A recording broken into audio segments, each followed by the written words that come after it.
अस्सलाम वालेकुम नाज़रीन, प्रोग्राम बिनते हवा में आऊं आहियां ज़ाहिदा ताजबड़ो। नाज़रीन, असांजे समाज में इहो सम्झो वेंदो आहे त सिर्फ़ु ॿ मुहरिक आहिनि, औरत ऐं मर्द, जंहिंसां समाज हली रहियो आहे। पर अगरि ॾिठो वञे जेका हक़ीक़त आहे त उन में असां टे जेंडर नज़र अचनि था असांखे, औरत, मर्द ऐं ख्वाजा सरा, ट्रांसजेंडर।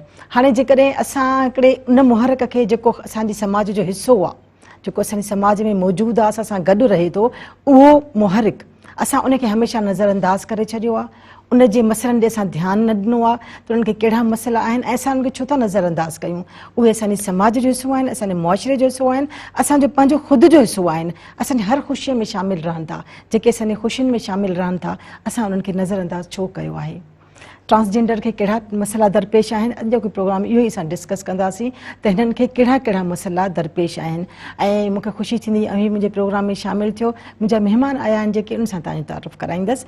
मुंहिंजी पहिरीं महिमान आहे सना ख़ान, मखसूस कोटा ते चूंडियल हैदराबाद म्यूनिसिपल कॉर्पोरेशन जी काउंसलर ऐं ट्रांसजेंडर एक्टिविस्ट आहिनि। मुंहिंजी ॿी महिमान आहे पिंकी, ट्रांसजेंडर एक्टिविस्ट आहिनि। ऐं मुंहिंजी टी महिमान आहे सबा अब्बासी, समाजी अॻुवान आहिनि। तव्हांखे प्रोग्राम में भली कार चवंदसि। ऐं सना ख़ान, सभिनी खां पहिरीं मां तव्हां ॾांहुं हलंदसि त जीअं असांजे समाज में ईअं थींदो आहे त असां अक्सर तव्हांखे नज़रअंदाज़ करे छॾींदा आहियूं ऐं लाज़मी ॻाल्हि आहे तव्हांजा मसइला वधीक थी वेंदा आहिनि। तव्हांखे छा थो नज़र अचे त तव्हांखे वधि खां वधि मसइला कहिड़ा आहिनि? बिस्मिल्लाहिर्रहमानिर्रहीम। तमामु माण्हुनि खे अस्सलाम वालेकुम कंदमि। मौज़िज़ जेके असांजा आहिनि, ॾिसण वारा जेके ॾिसनि पिया ऐं जेके ॾिसंदा, सो मां पहिरियों मसइलो त इहो कंदसि की ॾिसो न, जेॾी महिल असांजी फैमिलीअ में असांजो इन था थियूं, पैदा था थियूं ऐं वधूं था, पोइ उतां खां मसइला जेको दरपेश शुरू था थियनि, छो जो एक्सेप्टेंस न आहे न असांजे माशरे में। अगरि असांखे पेरेंट्स एक्सेप्ट करे वञनि न, त अगरि हू असांखे नॉर्मल ॿार वांगुरु जीअं हिकिड़ो उन धीअ खे था पालीनि या जीअं हिकिड़ो पुट खे था पालीनि, अगरि उन ई जॻह ते असांखे बि एक्सेप्ट करे त न बाबा हे बि असांजो धीअ जो धीअ आहे, पुट जो पुटु आहे, सो उहा ई परवरिश अगरि असांखे ई ॾियनि त पोइ असां, मां त चवां थी, का जेको आहे त अहिड़ी को मसइलो ई पैदा कोन थींदो समाज में। त मां त चवां थी बेतहाश असांखे इशू जेको आहे न हिन माशरे में फेस था करणा पवनि। ऐं जीअं त हाणे इन असांजी कम्यूनिटी ते कमु जारी सारी थियो आहे ऐं इंटरनेशनल लेवल से बि हली रहियो आहे कमु असांजी कम्यूनिटीज़ ते, त मां ईअं चाहींदुमि त जेको आहे न, जेसि ताईं असांखे सोशल जेको आहे न, सोशल न खयो वेंदो, तेसि ताईं, जीअं हींअर मां पहिरीं बि आई आहियां प्रोग्राम में ऐं हींअर बि अदी सां मुंहिंजी राब्तो थियो, मिली करे ॾाढी ख़ुशी थी। अदी असांखे इनवाइट कयो कि न तव्हां बि समाज जो हिसो आहियो, त मां चवां थी अहिड़ा अगरि प्रोग्राम्स ऐं अहिड़ा अगरि ड्रामा या अहिड़ा अगरि reels, film stories, awareness session कया वञनि या सोशल गैदरिंग असांखे माण्हुनि सां, जीअं हिकिड़ी औरत सां वेंदी आहे, हिकिड़ो मर्द सां वेंदो आहे, अगरि सोशल एक्सेप्टेंस असांखे ॾिनी वञे त मां चवां थी, सम्झां थी त असांजा जाम सारा इशूज़ जेको आहे न घटिजी वेंदा। सही। अच्छा पिंकी, पिंकी, आपको क्या लगा कि समाज में आपको कौन से ज्यादा मसाइल नजर आते हैं? बिस्मिल्लाहिर्रहमानिर्रहीम, अस्सलाम वालेकुम। मुझे मसले मसाइल तो बहुत से पेश आए और मैंने उनको फेस भी किए।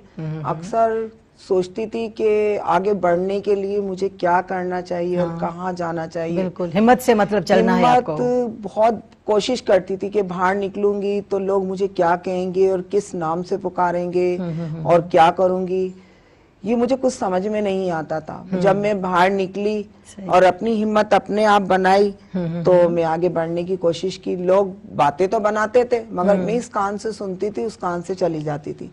फिर मैंने मदरसे में दाखिला लिया, तो मदरसे में जब मैं बैठती थी तो लड़कियां मुझे कहती थी हम आपके पास नहीं बैठेंगे। तो मैं बोलती थी भाई मैं भी एक इंसान हूँ। मेरी बाजी बोलती थी वो भी एक इंसान है यार, पढ़ने आई है, आप आगे पढ़ेगी तो आप लोगों को भी सवाब मिलेगा और माशरा भी इस चीज से सीखेगा। बिल्कुल बिल्कुल। कि ख्वाजा सराय बैठी है कि लड़कियों के साथ और बैठ के पढ़ रही है। फिर मेरी बाजी ने मुझे अपसेट किया, लड़कियों ने अपसेट किया, मैं उनकी दोस्त बन गई। जब उन्होंने मुझे देखती रही कि ये इस तरह की है तो मैं आगे बढ़ने की कोशिश करी। मैं पढ़ने दीनी तालीम हासिल की। जब मैंने दीनी तालीम हासिल की तो मैंने सोचा कि चलो मैं आगे अब बढ़ने के लिए कॉलेज वगैरह इस तरह की भी दाखिले वगैरह देखती हूँ, कोशिश करती हूँ कि मुझे भी पढ़ने का शौक है। फिर मैं आगे बढ़ने के लिए मैंने नुसरत कॉलेज में दाखिला लेने की कोशिश की, मगर मुझे वहाँ दाखिला नहीं मिल रहा था। मैंने वहाँ पर एक सोर्स लगाकर बात करके मैडम से सबसे, फिर उन्होंने मुझे एक रूल सिखाए कि भाई आप इस रूल से आओगी, इस रूल से जाओगी, आपको सर्टिफिकेट वगैरह नहीं दिया जाएंगे, मैं अपनी परमिशन की वजह से आपको मैं पढ़ने के लिए जारी करूंगी। मैंने बोला मुझे चलो सर्टिफिकेट नहीं दो, मैं आगे पढ़ तो लूंगी ना। फिर मैं कॉलेज में जाने लगी और कॉलेज के यूनिफॉर्म पहनने लगी, मगर मेरी शनाख्त नहीं होती थी इस तरह और पता नहीं पड़ता था। और कॉलेज के अंदर मैंने इंटर किया, वहां से फिर मैं इंटर करके निकली बाहर, फिर मैं आगे आने की कोशिश की, फिर आगे बढ़ती गई, इस तरह सामना करती है लोगों ने, फिर फेस करना चालू करते। ये माशरा ऐसा है कि हम जैसों को कबूल नहीं करता। सही। मगर हर इंसान को ये सोचना चाहिए हम भी एक इंसान है और एक माशरे का हिस्सा है। हकीकत है, बिल्कुल यही हकीकत है जी। सबाबासी तव्हांखे समाज में ख्वाजा सराज सां जेको हिकिड़ो ईअं चऊं त वहिंवार जेको कयो वञे थो समाज जो, उहो तव्हांखे कीअं नज़र ईंदो आहे? ज़ाहिर है मुख़्तलिफ़ आहे हिकिड़ो। जी, सबका पहिरीं त अस्सलाम वालेकुम ऐं बिस्मिल्लाहिर्रहमानिर्रहीम। जीअं त ख्वाजा सरा हिकिड़ो मतिलबु पैबो सम्झियो वञे थो पंहिंजे समाज में। जॾहिं बि असां ख्वाजा सरा जी ॻाल्हि कयूं था त हुननि खे हिकिड़ी अलॻि मखलूक पई सम्झी वञे, पर कुझु वक़्तु अहिड़ो आयो आहे जंहिंमें ख्वाजा सराहनि पंहिंजे पाण खे पाण मञायो आहे। हर फील्ड में अची करते, हर मैदान में अची करते सना ख़ान असां सां गॾु वेठी आहे, अॼु पिंकी गॾु वेठी आहे। हिननि वॾी जदोजहद सां माण्हुनि खे क़बूलियत, छो जो उन्हनि जी सभ खां वॾी शइ इहा हुई त असां माण्हुनि जे विच में वेही करे हिकिड़े आम इंसान वांगुरु उन्हनि सां गॾु उथूं वयूं, उन्हनि सां गॾु खायूं वयूं, उन्हनि जे प्रोग्राम्स में अचूं वञूं, त इहे शइ वधीक हुई।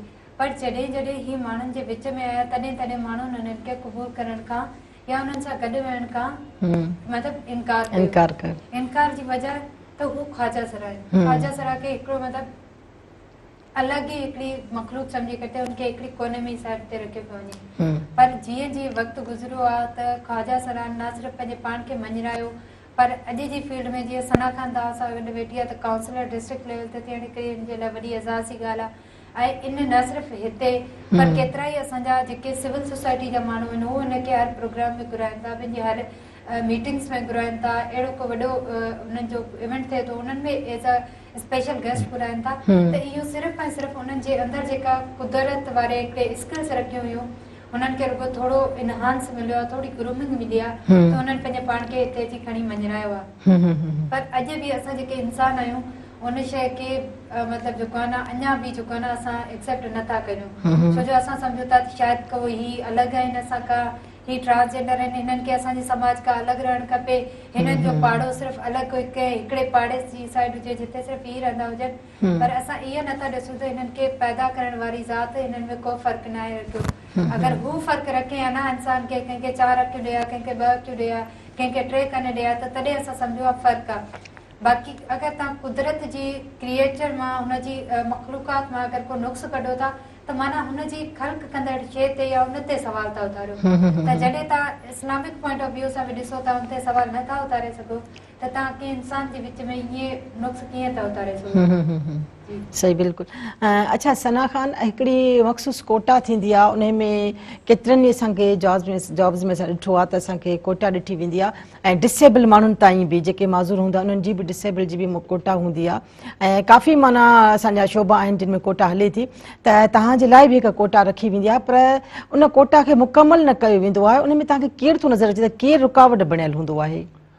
ॾिसो न मैडम, लॉकडाउन खां वठी लॉकडाउन खां पहिरीं असांजो जेको 2018 जो जेको बिल मंज़ूर थियो, ख्वाजा सराउनि जा जेके असांजा आइन मुताबिक़ जेके असांजा हक़ूक़ आहिनि उहे असांखे मिलण जे करे ठीकु आहे शुरू थी विया, पर इन में कोताही इन शइ जी रहियल आहे त ॾिसो न जेको न सिंध गवर्नमेंट कढे था थी, सिंध गवर्नमेंट असांखे तमामु घणी स्पेस ॾिनी आहे माशाल्लाह। एतिरी कंहिं बि प्रोवेंशन लेवल ते जेको आहे न स्पेस जेको आहे न कोन ॾिनी वई आहे जेका असांखे सिंध लेवल ते ॾिनी वई आहे। बसि असां जेको त रिक्वेस्ट कंदासीं सिंध गवर्नमेंट खे उन लॉकडाउन जे दौरान ऐं उन खां पोइ बि हर महकमे में 0.5% कोटा जेका रखी आहे असांजी ख्वाजा सराउनि जी, जेके सोली सिंधी में चवंदा आहियूं खदड़ा फ़क़ीर, ठीकु आहे, त इन लाइ रखी वई आहे। त हाणे असां चऊं था अगरि जे वैकेंसीज जेको न अनाउंस करनि था कि भाई हिन में में हेतिरी जेको न कोटा आई आहे, हिन में एतिरी आई आहे, त उन में ॿिनि तरफ़नि में मेंशन था करनि न हू कि भाई हे फीमेल जी एतिरी कोटा आहे ऐं मेल जी एतिरी कोटा आहे। ॾिसो हर जगह ते न नादरा में बि असांजो हिकिड़ो अदर जो ऑप्शन अची चुको आहे, ठीकु आहे, मेल फीमेल ऐं एक्स अदर अचे थो, ठीकु आहे। त असां हाणे ईअं थियूं चाहियूं जेके असांजा पढ़ियल लिखियल जेको न ख्वाजा सरा आहिनि, जेके असांजा पढ़ियल लिखियल खदड़ा फ़क़ीर बजाए उहो पिनण मंगण ऐं जेको लाग वठण हिन उन शइ खां निकिरी करे हिकिड़ो सुठी अगरि फ्यूचर जी सोच रखी अथऊं त गवर्नमेंट बि रोल प्ले करे, जिते औरत जी कोटा रखे थो मर्द रखे थो, त उहो बि जेको न मेंशन करनि मीडिया में न्यूज़ पेपर्स में ओवरऑल जीअं उहो मेंशन कंदा आहिनि, जीअं अॼुकल्ह रोज़गार मिली सघे उन्हनि खे, त उन्हनि खे बि चवनि त बाबा हे तालीम आहे ऐं हेतिरी इन्हनि जे लाइ कोटा आहे। इन करे इन तरीके से शायद उनको सुठो रोजगार मिली सके। तो अच्छा पिंकी, जब भी हम देखते हैं कि आपने कहा कि जैसे हमें सना ने बताया कि हमारे यहाँ जो बच्चों के जो मामला हैं वो घर से शुरू होते हैं, तो उसमें आपको क्या महसूस होता है, कहाँ से शुरू होते हैं, ये सवाल मैं आपसे पूछूंगी, मगर एक ब्रेक लेंगे, ब्रेक के बाद मैं आपसे यही सवाल आकर पूछूंगी, ठीक है। नाज़रीन वठूं था हिकिड़ो नंढड़ो ब्रेक, जल्दी मोटूं था, मेहरान सां गॾु रहिजो।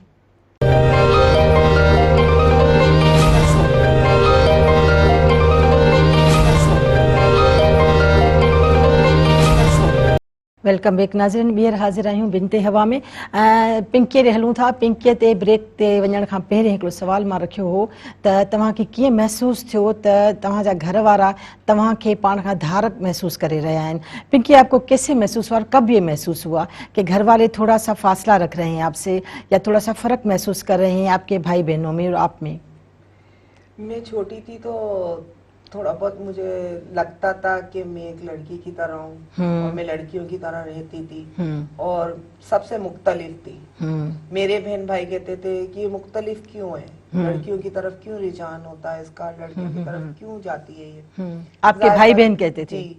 मैं लड़कियों की तरफ ज्यादा जाती थी और मैं अपनी बहनों में ज्यादा रहती थी, मैं भाइयों से दूर कट होती थी। तो हमारे भाई कहते थे कि पास हमारे बैठती नहीं, उठती नहीं, क्या मसला है इसके साथ। जब वो मुझे बड़ी होने और ज्यादा में हो गई तो फिर मेरी अम्मी का इंतकाल हो गया, फिर अब्बू का भी इंतकाल हो गया, फिर बहनों के साथ ज्यादा अटैच होने लगी। तो जाहिर बात है वही आदतें थी लड़कियों वाली मेरी, और मैं एक लड़कियों की तरह थी। और आपको पसंद आती थी ये सारी चीजें? ये चीजें पसंद थी कि मैं जाहिर बात है एक लड़की हूँ तो मैं एक लड़कियों की तरह रहूं, मैं लड़कों की तरह रहना नहीं चाहती थी। मेरे भाइयों ने मुझे कुछ मारा भी, फिर पीटा भी, फिर भी मैं इन चीजों से बाज नहीं आती थी। तो जब मैं और बड़ी हो गई, अपनी समझदार हो गई, बहनों की शादी हो गई, भाई सब अलग अलग हो गए, फिर मैं अकेली हो गई, फिर मैं अपने गुरुओं के पास चली। माँ बाप का इंतकाल हो चुका था, फिर उसके बाद मैं अपने गुरुओं के पास चली गई, मैं उनकी चेला हो गई, फिर उनके पास मैं रहने लग गई, उन्हीं को मैं अपने माँ बाप समझने लग गई और उन्हीं की तरह मैं रहने लग गई। हर काम हर चीज मैं करने लग गई जैसे लड़कियां करती हैं, घर का काम, रोटी पकाना, खाना पकाना। फिर मैं अपने गुरुओं के साथ जाने आने लग गई। इस तरह आगे मेरी जिंदगी बढ़ती रही। फिर मुझे शौक था पढ़ने का, आगे बढ़ने का। हमारे गुरु बोलते थे नहीं पढ़ना नहीं जाना और इधर बाहर नहीं जाओ, बाहर की दुनिया ऐसी है, यूं है फलाना। वो जानते थे कि ये मसाइल होंगे, बहुत आपको तकलीफ होगी, आपको परेशानी होगी। मेरी जिद्दी कि नहीं मैं बाहर जाऊंगी, मैं पढ़ूंगी, मुझे मांगना अच्छा नहीं लगता, मुझे इस तरह। फिर एक मैम मिली मुझे वहाँ पर, मुझे शिरकत गाह का पता बताया, मैं शिरकत गाह में चली गई। वहाँ पर मैंने एक पार्टिसिपेट की, फिर दूसरी की, तीसरी में सभा भी मुझे मिल गई। ये मुझे बहुत अच्छी लगी, इन्होंने मुझसे बात की, फिर मैंने इन्हें बताया कि मैं ये करना चाहती हूँ, पढ़ना चाहती हूँ, मैं इस तरह। इन्होंने बोला बहुत अच्छी बात है, मैं आपको आगे बढ़ाऊंगी।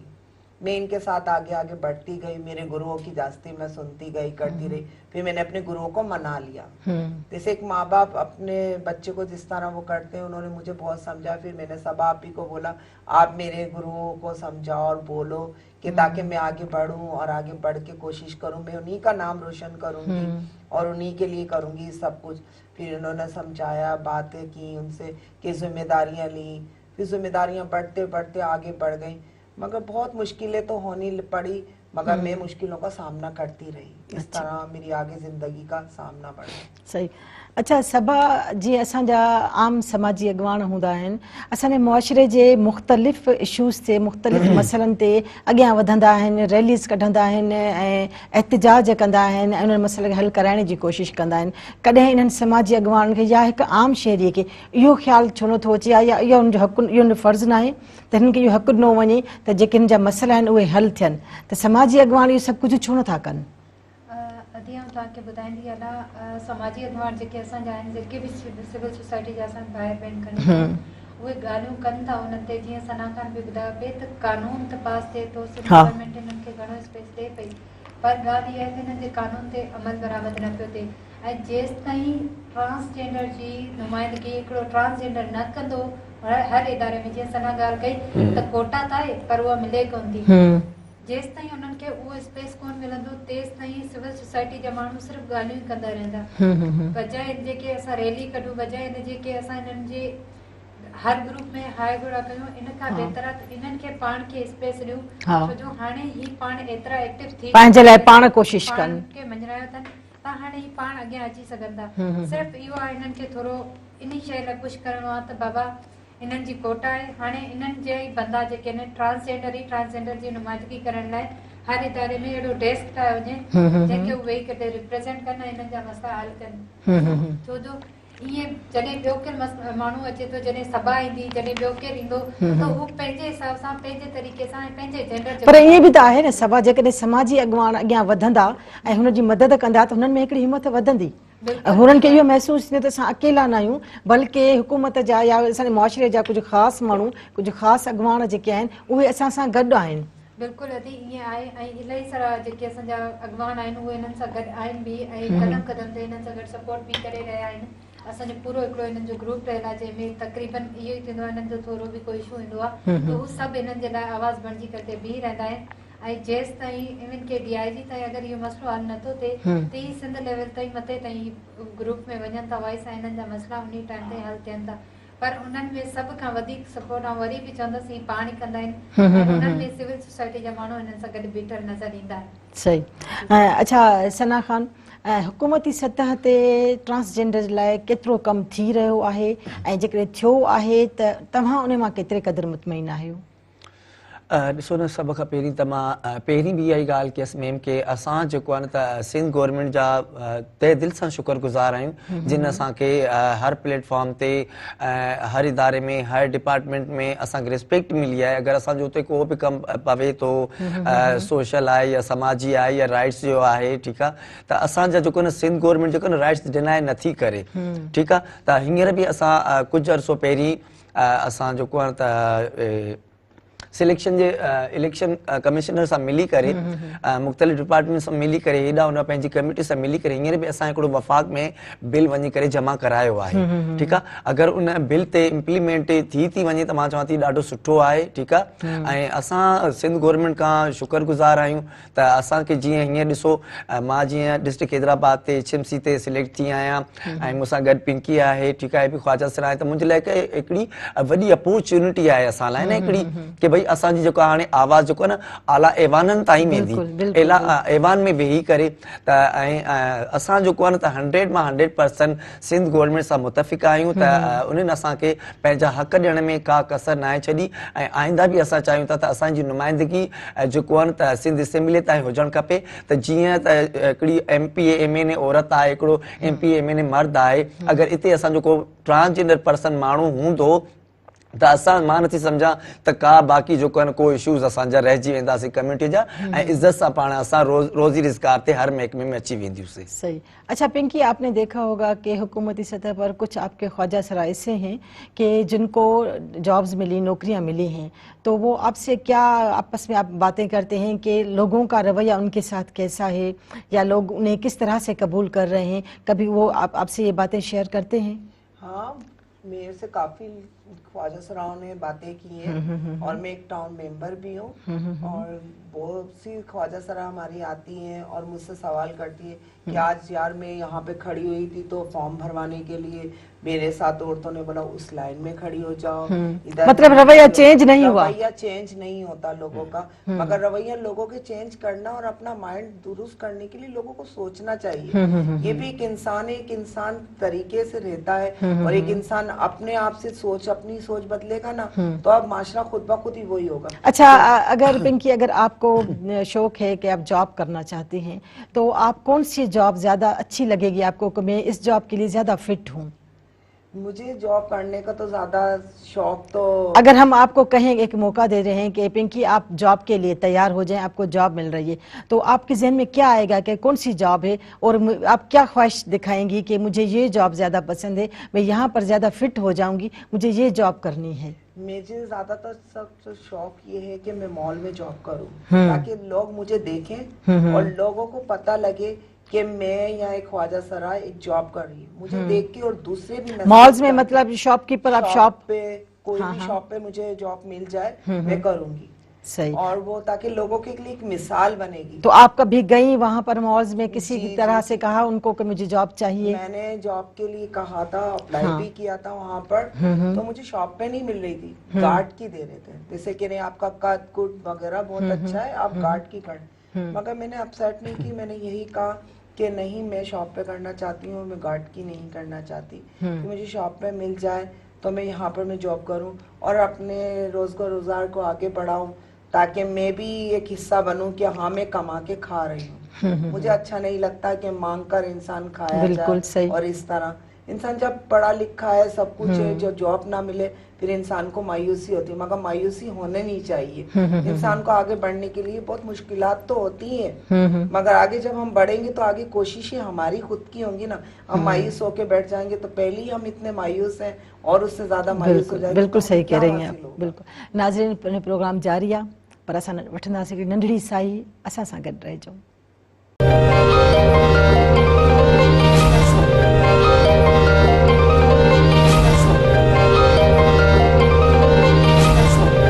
वेलकम बैक नाज़रीन, ॿीहर हाज़िर आहियूं बिनते हवा में। हलूं था सबा अब्बासी ॾे। सबा, असांजे ट्रांसजेंडर्स खे आम पब्लिक में वञण सां या जॾहिं हू नौकिरी लाइ निकिरनि था त माण्हुनि जा उहे ई रवैया बर्दाश्त करणा पवनि था। आख़िर माण्हुनि जा रवैया जेके आहिनि, असां ख़ुदि उहे माण्हू आहियूं, असां हिननि सां गॾु रहूं था ऐं जॾहिं असां हिननि खे ॾिसूं था ॿाहिरि त रवैया चेंज छो न थी सघिया आहिनि या कीअं चेंज कजनि, या कीअं हुन में बदिलाव आणिजे जो हिननि खे एक्सेप्ट कयो वञे, हिननि खे क़बूल कयो वञे त हे बि असांजो हिसो आहिनि, हे बि असां सां गॾु मुआशिरे में रहनि था। रवैया तब्दील तॾहिं थींदा आहिनि, हिकिड़ो त एतिरो आसानी सां रवैया तब्दील थींदा कोन्हनि, स्लोली थींदा आहिनि, लेकिन उन्हनि खे रवैया तब्दील करण लाइ असांखे टाइम इन करे लॻंदो त असां जेसि ताईं ख्वाजा सराहनि खे हर इदारे में नुमाइंदगी न ॾींदासीं, असां उन्हनि खे हर उन जॻह ते, हर उन महफ़िल में जिते असां आम माण्हू वेहूं था उते न विहारींदासीं, तेसि ताईं माण्हुनि खे आदत न पवंदी, तेसि ताईं आदत कोन पवंदी, छो आदतूं असांजूं जेके आहिनि न उहे ई असां तॾहिं सेट थींदियूं जॾहिं असां उन्हनि ते प्रैक्टिस कंदासीं।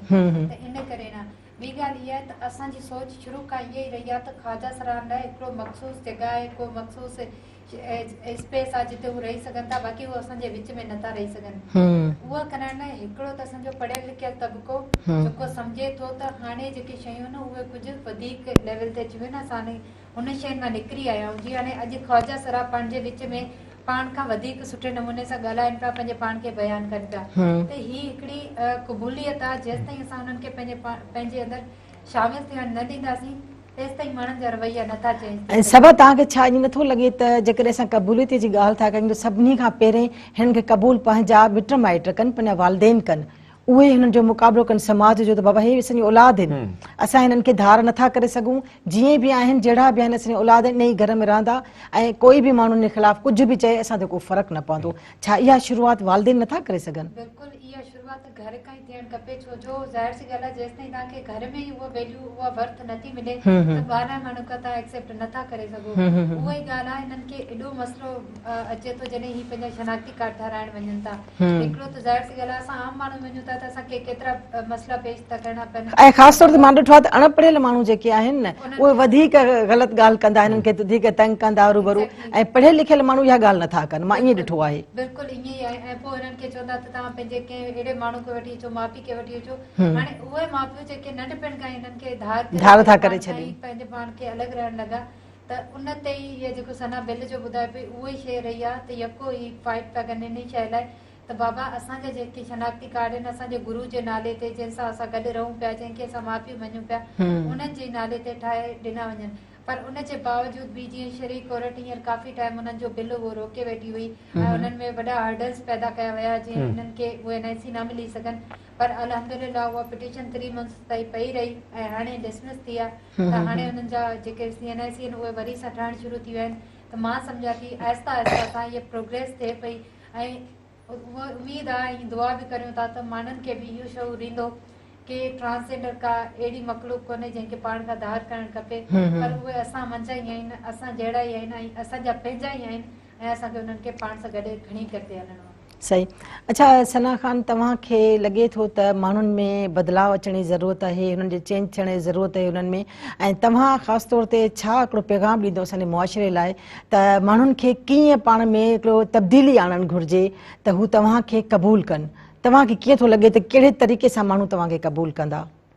ॾिसो न, मां त असां में तक़रीबन मूंखे त सोशल एक्टिविटीज़ में तक़रीबन 6-7 साल आहे, ठीकु आहे। मां चवां थी मुंहिंजी 6-7 सालनि जी अवेयरनेस में एतिरो चेंज आयो आहे, एतिरो चेंज आयो आहे, ठीकु आहे। जीअं हाणे हर तव्हां ॾिसंदा हूंदो अक्सर हर NGO सेक्टर जे प्लेटफॉर्म तां, इलेक्शन कमीशन जे प्लेटफॉर्म तां, सोशल वेलफेयर डिपार्टमेंट जे प्लेटफॉर्म तां, मुख़्तलिफ़ प्लेटफॉर्म्स ते तव्हांखे ख्वाजा सरा नज़र ईंदा हूंदा। ऐं जेसि ताईं इन्हनि लाइ डॉक्यूमेंट्रियूं ऐं ड्रामाज़ हिकिड़ा सुठे अंदाज़ में नथा पेश कया वञनि कि भई तव्हां हिन खे रिस्पेक्ट ॾेई ॾिसो, ठीकु आहे, टेक इन गिव। अगरि तव्हां हिन खे जो ॾेई ॾिसो न, सनान खे रिस्पेक्ट ॾियणी आहे, ॿुधो त असांजे समाज जो हिसो आहिनि जी। त अगरि तव्हां हिननि खे रिस्पेक्ट ॾींदव त हे तव्हांखे रिस्पेक्ट ॾियणी ॾींदा, छो जो उहो तबिको आहे जेको पंहिंजनि ऐं माशरे जो ठुकरायल हूंदो आहे। अगरि असांखे कोई इज़त ॾींदो आहे त असां हुनखे ॿीणी चोणी इज़त ॾींदियूं आहियूं। त मां ईअं थी चवां त इन लाइ मुख़्तलिफ़ डॉक्यूमेंट्रीज़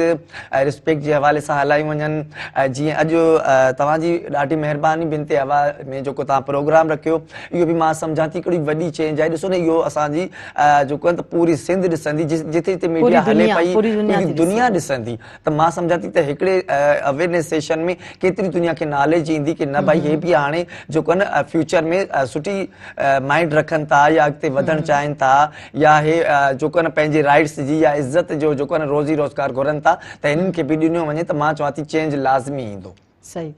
अच्छा, हलूँ था पिंकी राम। पिंकी, आपने जैसे कहा कि आपको शौक है कि आप किसी मॉल में शॉप पर जाकर जॉब करें, तो मैंने देखा है या मैंने 1-2 जो ख्वाजा सरा थे मैंने उनसे बात की तो मैंने उनसे यही पूछा था कि आप कौन सी जॉब अच्छी करना चाहेंगे या किसकी ख्वाहिश है आपको, तो उन्होंने कहा था हम ब्यूटी पार्लर पर ज़्यादा अच्छे होते हैं, हमें ज़्यादा वहाँ मज़ा आता है, हमारा जो माहौल होता है वो हमें ज़्यादा वहाँ पसंद है। क्या आपको लगता है कि ये वहाँ पर सही होता है ये सब कुछ? नहीं, हर इंसान की अपनी अपनी सोच है और अपना अपना म्यार है, जो अपनी जिस तरह पसंद की मतलब। अपनी पसंद और जिस तरह वो करना चाहिए। ज्यादातर हम लोग ख्वाजा सरा तो मेकअप पे फोकस करते हाँ, तो वो जब हैं ही और कह रहे मेकअप थे। भी इतना अच्छा कर लेते हैं, आम लोगों से ज्यादा हम बेहतर अच्छा मेकअप करते हैं, तो वो लोग चाहते हैं कि हम मेकअप आर्टिस्ट बने।